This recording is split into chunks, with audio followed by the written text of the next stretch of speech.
Mr. Hendricks, this spring belongs to the community now. You should feel proud. Vanessa Kirkland said that while a cement truck backed over the fence line my great-grandfather cleared in 1911, her clipboard tucked under one arm, her white Range Rover idling behind her with the engine still running so the leather seats would stay warm, 40 wellness lots at $58,000 apiece, annual club dues of $2,400 a door, a brand new spa deck poured in concrete right over the geothermal spring that had heated 40 houses in Larkspur Hollow for 80 straight years, including mine. By the time the first hard freeze hit that December, Vanessa Kirkland would be standing in the marble lobby of her own management office in handcuffs, and the number a judge would read out loud in open court was $4,200,000. But that number was never about a hot tub or a spa membership or the smug little smile she gave me the day the concrete trucks rolled in. That number was about something I owned that she never once bothered to check. Something buried under 6 feet of dirt, older than her HOA, older than her subdivision, older than the paved road she drove in on. I didn't argue with her that morning. I didn't raise my voice. I stood at my fence line in my work boots, watching strangers pour concrete over ground where my grandfather baptized his kids in spring water at 104 degrees, and I wrote down the time. Tuesday, 2:47 p.m. I always write down the time. She laughed about that later, according to 2 witnesses. Said something like, "Let the old man take his notes. Notes don't stop a bulldozer." She wasn't wrong about the bulldozer. She was dead wrong about everything else. Here's what nobody in Larkspur Hollow knew that afternoon, not even the man standing closest to the spring with mud on his boots. The pipe running under that new spa deck, the one Vanessa Kirkland was selling as a private luxury feature to 40 new homeowners, was the same pipe that fed hot water through a buried loop under every single street in that development. Every furnace, every radiator, every frost-free hydrant from October to March. One source, one well casing, one valve. And that valve had my name on the deed. I'm getting ahead of myself. My name is Walter Hendricks. Everybody calls me Walt. I'm 63 years old. I've spent 31 years designing geothermal heating loops for towns from Boise to Bozeman. And until that Tuesday afternoon, I thought retirement meant quiet mornings and a slower kind of engineering, fixing my own porch steps instead of somebody else's district heating system. I didn't know I'd be doing both.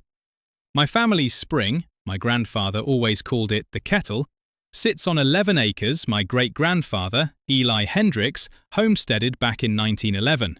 He dug the first collection basin by hand, lined it with riverstone, and built a 2-room cabin 40 yards off, close enough to hear the water working underground, like a heartbeat you could set a clock to. My father added the well casing in 1958, when the county started caring about things like water rights and public safety. He registered it properly, Idaho Water Right, number 1911-004, priority date older than the state highway that runs past our mailbox. That paperwork sat folded in a cedar box in my mother's closet for 60 years, next to her rosary and a photograph of my grandfather standing knee-deep in steam with a trout in one hand. The house itself still smells like it did when I was a boy, cedar and mineral water, and, underneath that, a faint trace of diesel from the old generator shed my father never tore down. The kitchen table is the same one Eli Hendricks built in 1899 out of a fallen cottonwood, the surface worn smooth in the same 2 spots where 3 generations of Hendricks men rested their forearms while they argued about weather and water pressure. There are 3 small headstones on the rise behind the cabin, my great-grandfather, my grandfather, my father, all facing east, toward the spring, because that's the direction the steam rises in January. When developers started buying up the ranch land around us in the early 2000s, my father signed one thing and refused 100 others. He granted a limited easement, a shared heat line, so the new subdivision, Larkspur Hollow, could tap residual warmth off our spring for their street mains during the coldest months. In exchange, they left our water right alone and left our acreage alone. It was neighbourly. It was old-fashioned. He never dreamed anybody would try to wall off the source itself and sell tickets to it. Vanessa Kirkland moved into Larkspur Hollow 4 years ago, became HOA president 2 years after that, and, by all outward appearances, she looked like every other HOA president America loves to hate. A woman in a tailored blazer, a clipboard she used like a weapon, a habit of parking her Range Rover across 2 visitor spots because, in her words, the board needs premium access. What most of her neighbours didn't know was that Vanessa also ran a shell management company called Larkspur Wellness Partners LLC, incorporated 11 months before she convinced the HOA board, a board she mostly appointed herself, to lease surplus geothermal capacity to her own company for private spa development. 40 wellness lots, pre-sold before a single permit cleared. $2,300,000 in binding deposits before the first concrete truck ever showed up at my fence line. She didn't know the spring wasn't hers to cap. She didn't know the valve controlling that entire heat loop sat on land still deeded to a stubborn, quiet 63-year-old retired engineer who spent 3 decades learning exactly how these systems fail and exactly how a man can shut one down without breaking a single law. That morning, though, all she saw was an old man in muddy boots standing behind a fence, writing down the time. Her assistant, a young man named Dustin, who couldn't have been older than 25, hurried along the fence line with a stack of glossy brochures. Larkspur Wellness Resort, the cover read, over a photo of the exact spring behind me. My spring, rendered with infinity edge tile and string lights that didn't exist yet. He tried to hand me one. I didn't take it. "You'll want to read the amenities package, sir," he said. "Founding members get priority booking." "I've lived here longer than the water heater in your clubhouse," I told him. "I don't need a brochure to tell me what's mine." A few neighbours had gathered by then, drawn out by the sound of the cement mixer grinding against the quiet. Old Ruth Calloway stood at the edge of her driveway in her housecoat, arms crossed, watching the trucks with the same tight expression she wore every winter when her heating bill doubled without warning. Ruth was 78, a widow, a Navy veteran's wife who'd buried her husband 3 years back and still kept his oxygen concentrator in the hall closet, just in case the cold gets in my chest again, she told me once. "They cut my line access fee to $200 a month for shared thermal maintenance," Ruth said, loud enough for Vanessa to hear. "Nobody asked me if I wanted a spa." Vanessa's smile didn't move. "The assessment covers system upgrades, Mrs. Calloway. You'll thank us in January."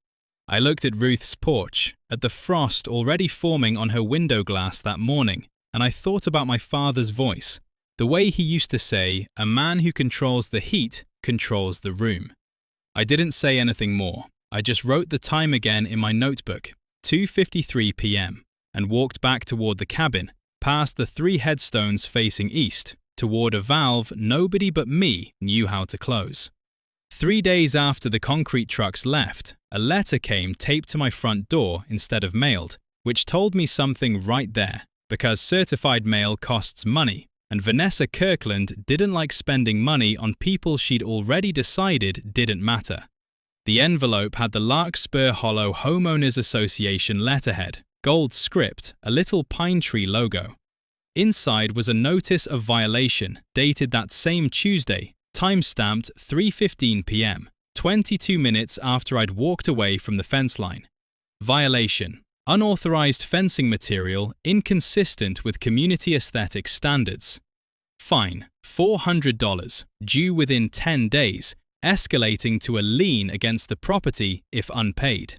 I read it twice at my kitchen table, the same table Eli Hendricks built with his own hands in 1899, running my thumb over the worn spot near the edge where my father used to rest his coffee cup. My 11 acres had never been part of the Larkspur Hollow HOA, never signed a covenant, never paid a due, never once been asked to conform to anybody's aesthetic standard.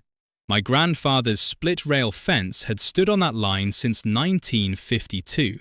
I photographed the letter, Both sides. I photographed the envelope, the tape marks on my door where they'd stuck it instead of using the mailbox 40 feet away, and I wrote in my notebook, Friday, 9:04 a.m., notice discovered on door, no postage, no signature of authorized agent. Then I did what I'd done my whole career whenever some contractor tried to bury me in paperwork instead of facts. I went looking for the paper trail that mattered, not the one they wanted me chasing. I drove into town that same morning, sat across from the county recorder, a woman named Pam Osei, who'd processed easements and water rights filings for going on 20 years and knew my father by name. She pulled the original 1958 registration for Idaho water right number 1911-004 and slid it across the counter without me asking twice. Priority date is right there, Walt, she said, tapping the corner of the document. 1911, older than half this county's paved roads.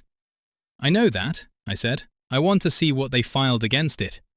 She typed for a minute, frowned, typed some more.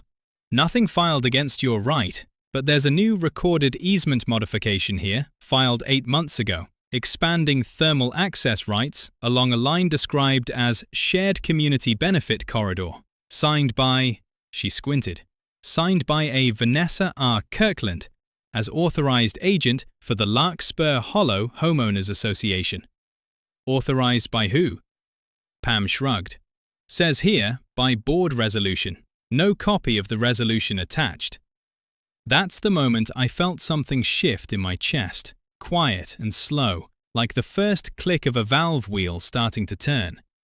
I didn't own a lawyer's vocabulary, but I'd spent 31 years reading utility easements for a living, and I knew what a document looked like when somebody was hoping nobody would ever actually read it. Here's what most homeowners don't know. An HOA board cannot unilaterally modify a recorded water or utility easement that predates the HOA's own covenants, especially not one belonging to a non-member parcel. Idaho Code Section 55-2101 requires an actual recorded agreement between both easement holders, not a board resolution nobody can produce. Vanessa Kirkland hadn't asked permission. She'd just typed up a document that looked official, filed it with a clerk who trusted the letterhead, and built a spa deck on the strength of nothing but nerve. I didn't confront her that day. I went home, and I called my father's old attorney, a semi-retired man named Grant Sullivan, who still kept an office above the hardware store downtown, mostly because he liked the smell of cut lumber more than the smell of his own den. Grant read the filing twice, leaned back in his chair until it creaked, and said, "Walt, if this is what I think it is, you're not the only victim here. This is fraud on a scale I haven't seen since the Meridian timeshare mess back in '94. Meaning what? Meaning start pulling every public record you can find on Larkspur Wellness Partners LLC. And Walt, start writing everything down. Times, dates, who says what. If this goes where I think it's going, you're going to need a wall of paper nobody can argue with." I already had a head start on that habit. My whole career, if a pump failed or a pipe cracked, the first thing you did was document. Pressure readings, timestamps, weather conditions. Because memory lies and paper doesn't. I bought a new notebook that week, black cover, and started a second one just for Larkspur Hollow. Every letter got photographed front and back. Every certified mail receipt got stapled to a corresponding page. I sent Vanessa Kirkland a certified letter of my own, return receipt requested, informing the HOA in writing that my property was not and had never been a member parcel, that the December 2022 easement modification was invalid without my signature, and that I expected written confirmation within 15 days. She called me herself 2 days later, first time we'd ever spoken on the phone. "Mr. Hendricks," she said, voice smooth as the granite countertops she'd probably billed to somebody's HOA dues. "I think there's been a misunderstanding about your fence violation." "There's no misunderstanding," I said.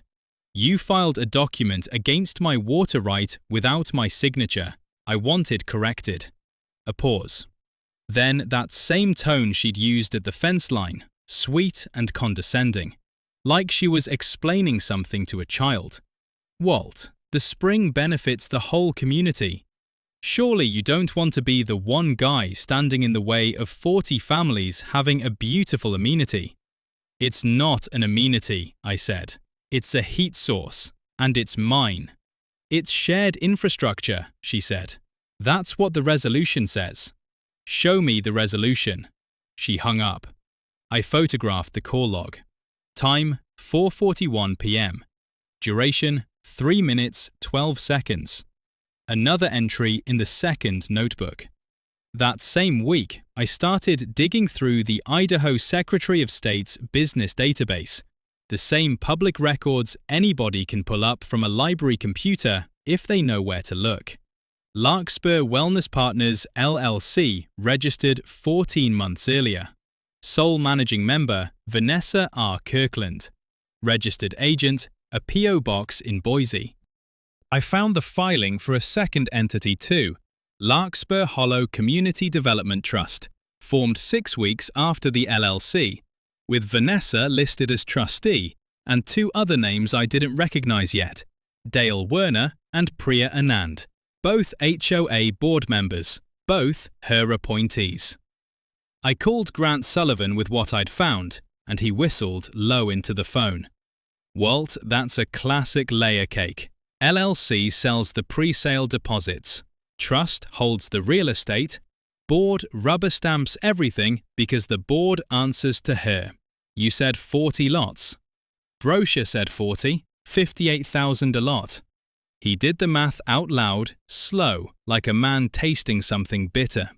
That's 2.3 million in deposits alone, assuming full pre-sale, plus dues. Walt, this isn't a fence dispute anymore. It got worse 2 weeks later, when I finally sat down with Ruth Calloway on her back porch, mugs of instant coffee going cold between us, while her husband's old oxygen concentrator hummed faintly through the screen door behind her. Unused but plugged in, the way some folks keep the porch light on for someone who isn't coming home. Ruth had gotten her own letter, not a fine, but an opportunity notice, inviting her to convert her standard HOA membership to a Founding Wellness member tier for an upfront fee of $6,000 in exchange for lifetime spa access and a guaranteed heat allocation from the new system. Guaranteed heat allocation, Ruth said, turning the phrase over like it tasted bad. Walt, since when do I have to buy back the heat I already had? Since Vanessa figured out how to sell it to you twice, I said. She looked at me then, sharp despite her 78 years, the same look she probably gave sailors under her late husband's command back when she ran the base commissary in the 70s. You know something, she said. It wasn't a question. I told her what I'd found, the Shell LLC, the trust, the board members with their names quietly attached to both. I told her about the water right, the easement, the resolution nobody could produce. I didn't tell her everything yet, because Grant had warned me to keep the biggest card close until we had a plan for playing it. But I told her enough that her hands stopped shaking around her coffee mug and started gripping it instead, steady, angry. $200 a month, she said, for heat that used to come free off your land, under an agreement your daddy signed out of neighborly kindness.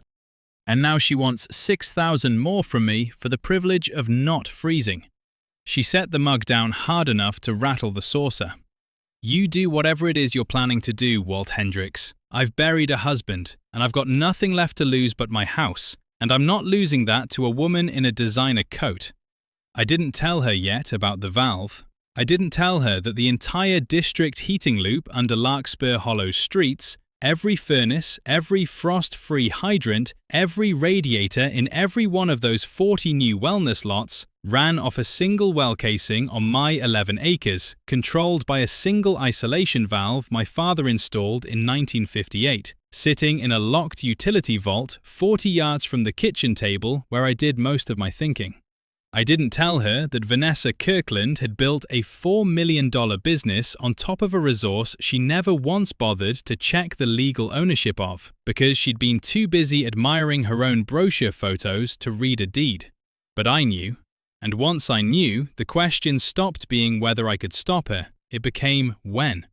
The first hard cold front of November rolled down out of Canada 11 days later, and it brought with it a sky the colour of dishwater and a wind that cut straight through denim. I remember standing at my kitchen window that morning, coffee going cold in my hand, watching frost crawl up the glass in patterns my grandfather used to call fern writing, and thinking that whatever Vanessa Kirkland was going to do, she'd do it soon, because cold weather makes people desperate, and desperate people make mistakes. I didn't have to wait long. Ruth Calloway called me at 6:52 in the morning, her voice thin and scared in a way I'd never heard from her before, not even the day she told me about her husband's diagnosis 3 years back. "Walt," she said, "there's men in my yard. They're digging up something by my foundation." I drove over in my truck with the heater barely warmed up, and I found 2 contractors in Larkspur Wellness Partners jackets standing over an open trench beside Ruth's gas meter, one of them holding a pipe cutter, the other consulting a tablet. Ruth stood on her porch in her housecoat and slippers, arms wrapped around herself, breath fogging in front of her face. Behind her, through the screen door, I could hear the low mechanical hum of the oxygen concentrator, turned on, which it hadn't been the last time I sat on that porch. "Ma'am, this is authorised under the founding member conversion policy," one of the contractors was saying, not even looking up from his tablet. "Non-converted units get disconnected from the shared thermal line pending resolution of dues." "I never signed anything," Ruth said. "I never agreed to any conversion." "That's between you and the HOA office, ma'am. We just cut what we're told to cut." I pulled my phone out and started recording before I said a single word. Timestamp 7:04 a.m.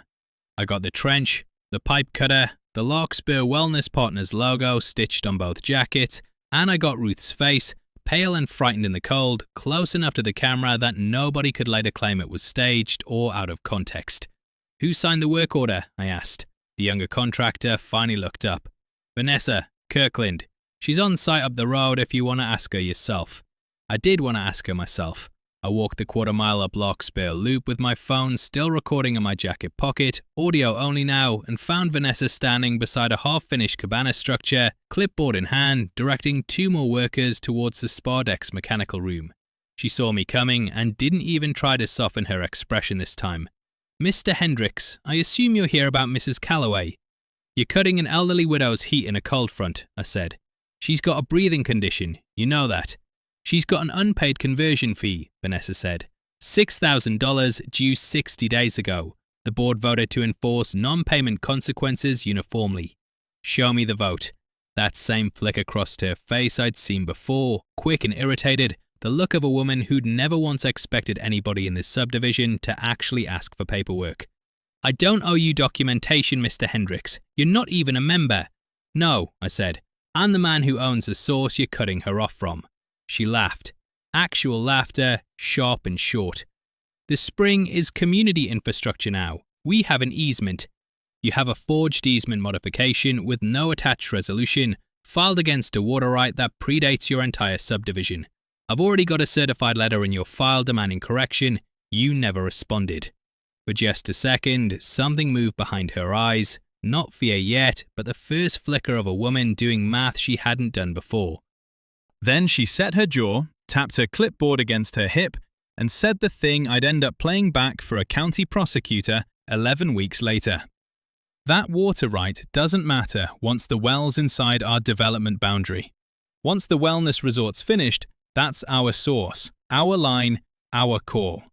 You should have fought this in July, old man. Now it's poured concrete." I didn't argue with her. I just said, "Understood," turned around, and walked back down to Ruth's yard, where I found the contractors already gone and the trench filled back in halfway. Gas line reconnected, loosely, temporary, The kind of fix that says, we'll finish this once the old man's out of sight. Ruth was crying by the time I got there. Not loud, just quiet tears running down into the collar of her housecoat. And she kept saying, 31 years my husband served this country, and I can't even keep my own porch warm.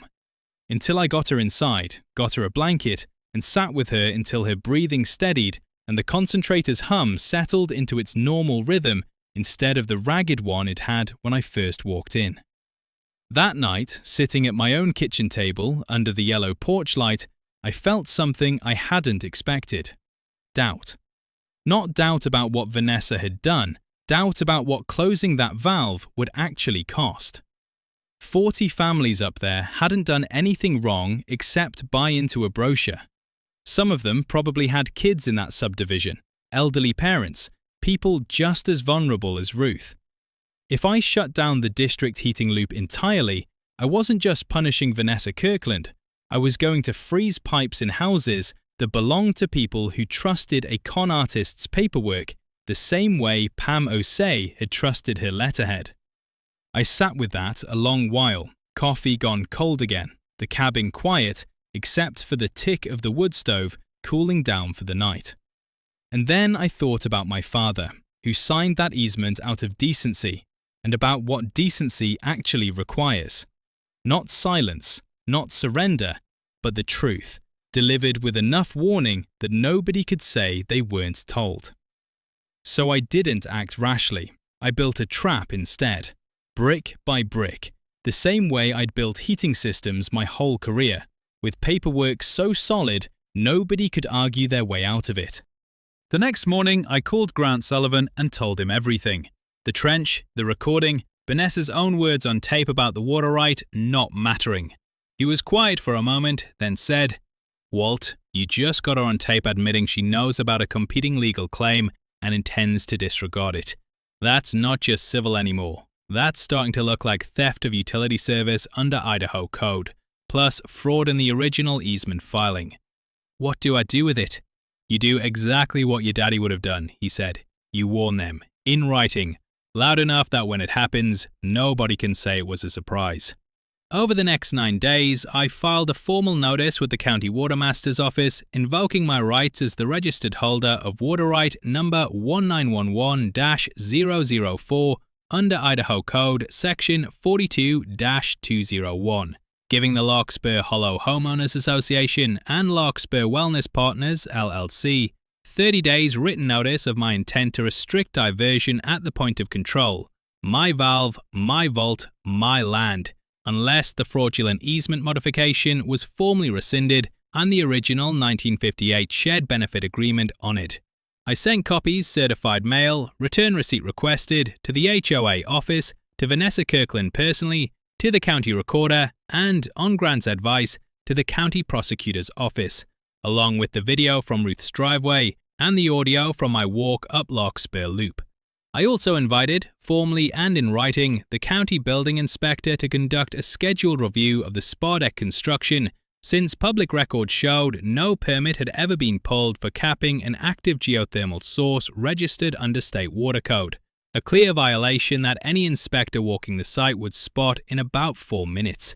And I called Sheriff's Deputy Ray Ontiveros, a man I'd known since he was a boy fishing off my grandfather's dock, and asked him, calmly, whether he'd be willing to be present as a neutral witness the day I closed that valve, not to stop me since I had every legal right to do it, but simply to observe and to be there in case anyone from Larkspur Wellness Partners decided to trespass onto my land the way their contractors had trespassed onto Ruth's. He said he would. I set the valve closure for the morning after my 30-day notice expired, the same week the Weather Service was calling for the season's first hard freeze, temperatures dropping into the teens overnight. Vanessa Kirkland never answered a single one of my letters. The morning I closed the valve, the sky over Larkspur Hollow was the colour of an old nickel, and the thermometer nailed to my porch post read 14 degrees at 6:40 a.m. My breath hung in front of my face like smoke.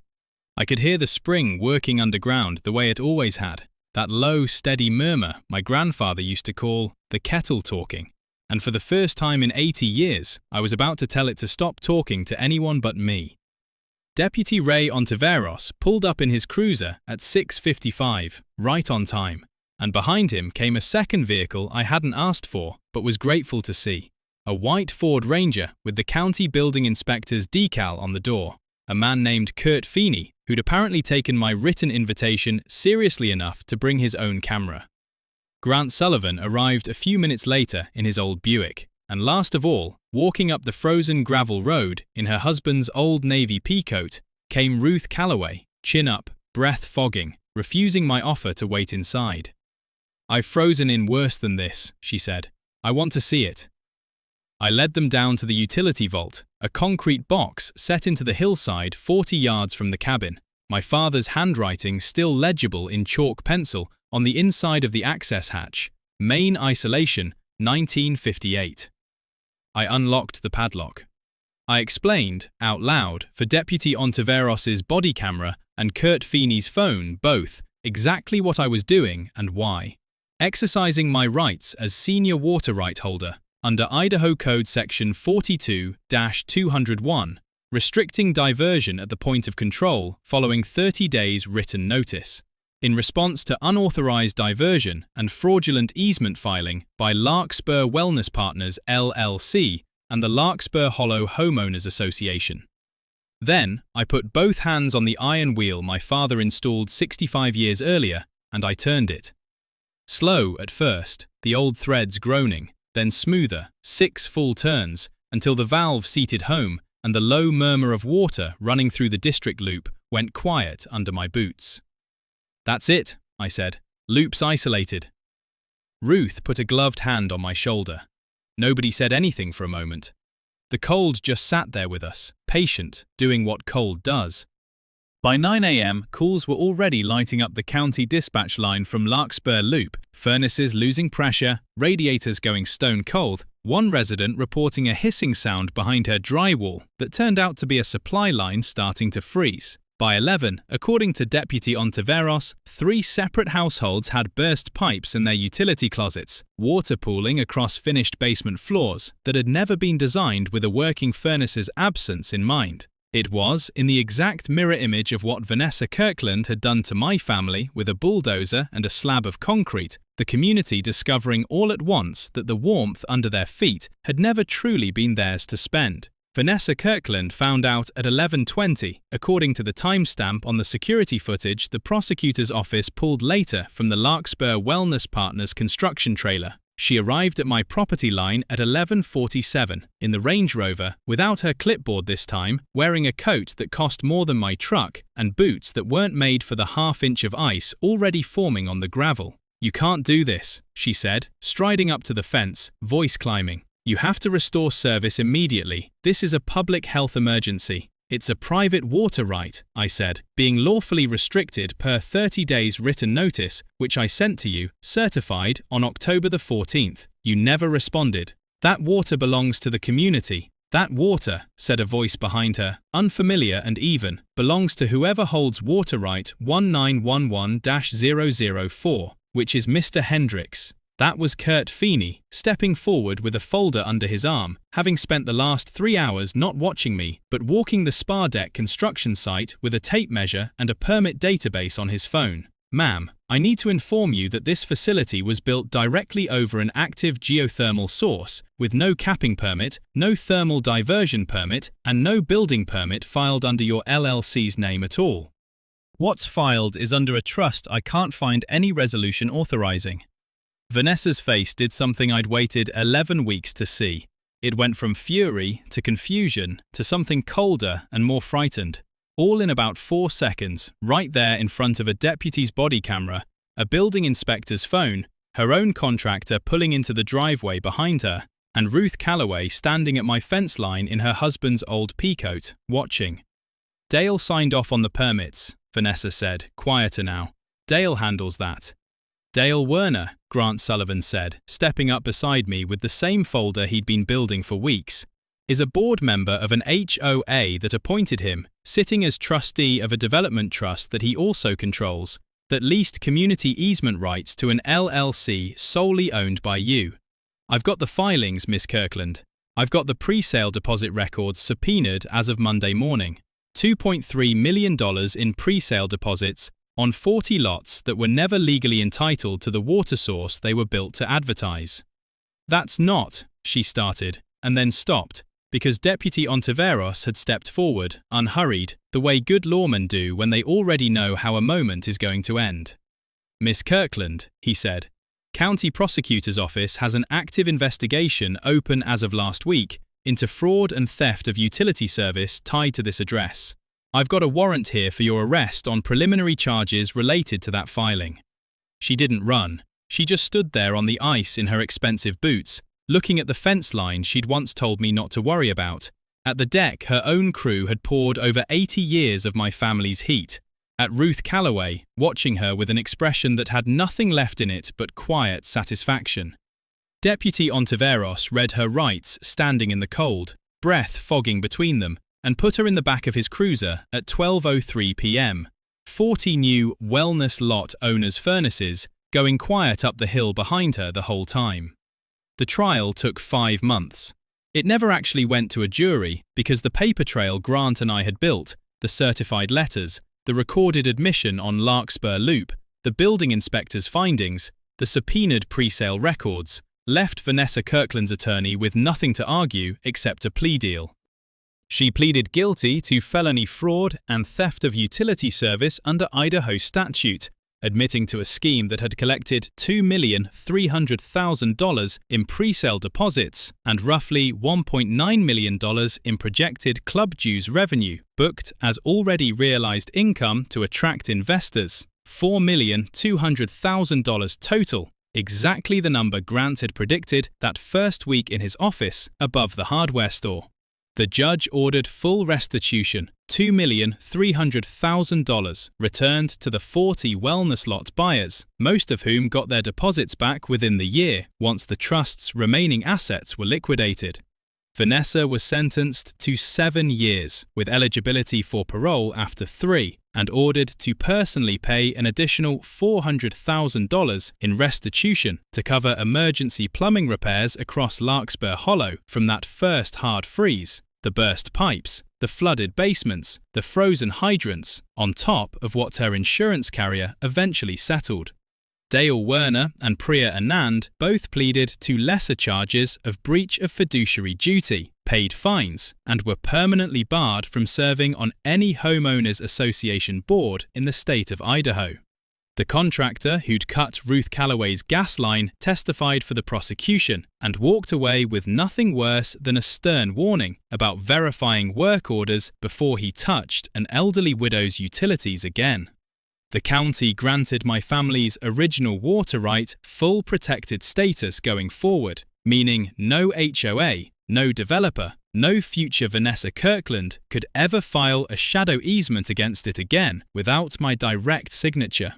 And once the district heating loop was reconnected, on my terms, under a new, properly recorded, shared benefit agreement modelled on my father's original 1958 language, I made sure of one more thing.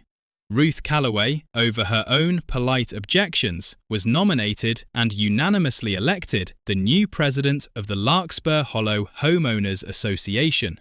Her first act in office was cutting the thermal access fee back to $0 for every original resident who'd never asked for a spa deck in the first place, and personally overseeing the demolition of the concrete cap over my grandfather's spring. I stood there the day they broke that concrete open, steam rising up through the cracks the way it had every January for 80 years, and I thought about my father, resting his coffee cup on that same worn spot on the kitchen table. About Eli Hendricks building that table out of a cottonwood in 1899. About 3 headstones on the rise behind the cabin, still facing east. Ruth stood next to me, breath fogging in the cold, watching the steam climb. "Feels like the ground's finally breathing again," she said. "It never stopped," I told her. "Just got smothered a while." Here's what I learned that winter, watching a woman in a designer coat get led to a cruiser over ground my great-grandfather cleared by hand. Paperwork outlives arrogance every single time. if you're patient enough to let it. A community's warmth is never truly yours to sell if it was never yours to begin with. The most dangerous thing you can hand a con artist isn't money, it's an old man's silence. Because silence, done right, is just evidence waiting to be collected. And the coldest night of the year has a funny way of showing you exactly who built on solid ground and who just poured concrete over somebody else's water and called it their own. Vanessa Kirkland is up for parole review next spring. I already got the letter asking if I want to submit a statement. I do. I sat at the cottonwood table that evening with a legal pad in front of me, the same lamp my mother used to read by, humming its old yellow light over the wood grain. And I thought a long time before I wrote a single word. Grant had told me the board only wanted a page, maybe two. I ended up writing 4. I wrote about Ruth Calloway standing in her housecoat in 14-degree cold, watching strangers cut her gas line over an unsigned form. I wrote about the oxygen concentrator humming in the hallway of a woman who'd already buried the one person she built that house for. I didn't dress it up. I didn't need to. I just wrote what I'd seen, with the times and dates the way I'd always kept them. Because that's the only language I ever trusted to hold up once the shouting stopped. Ruth came by the next morning with a plate of biscuits still warm from her oven, steam curling off them into the cold kitchen air, and she read the letter over my shoulder without asking, the way old neighbors do once they've earned the right. "You're too generous with the details," she said, tapping the second paragraph. "Add the part about the trench filling. Let them see exactly what she left behind." So I did. Word got around the hollow that I was submitting a statement, the way word does in a place small enough that everybody still waves from their porches. Dustin, the young assistant who used to hand out glossy brochures, stopped by one afternoon in October, hands in his coat pockets, looking about 10 years older than the boy who'd once tried to sell me a spa membership. I testified against her, he said, like he needed me to know that before anything else. I didn't know about the trust stuff until the subpoenas. I just handed out flyers. "I know," I said. "Nobody's coming after your son." He nodded like that was more mercy than he expected, and maybe it was. Then he asked, quiet, almost embarrassed, "You think she'll ever get it, what she actually did?" I thought about that longer than I let on. "Some people only understand a thing once it happens to them," I said. "She built her whole business on other folks trusting paper they never read. Maybe a parole board reading 4 pages of mine is the first time anybody's made her sit still long enough to actually listen." He didn't have an answer for that, and neither honestly did I. That night I walked down past the vault, past the valve wheel with my father's chalk handwriting still faintly visible under new paint, down to where the steam rose thin and steady in the cold. I stood there a long while, listening to the kettle talking the way it always had, long before any of us, long after most of us would be gone too. Whatever the parole board decided, that water would keep moving the same way it had since 1911. Quietly, patiently, belonging to whoever was foolish enough to think they could own it outright, and to whoever was patient enough to prove, on paper, that they already did.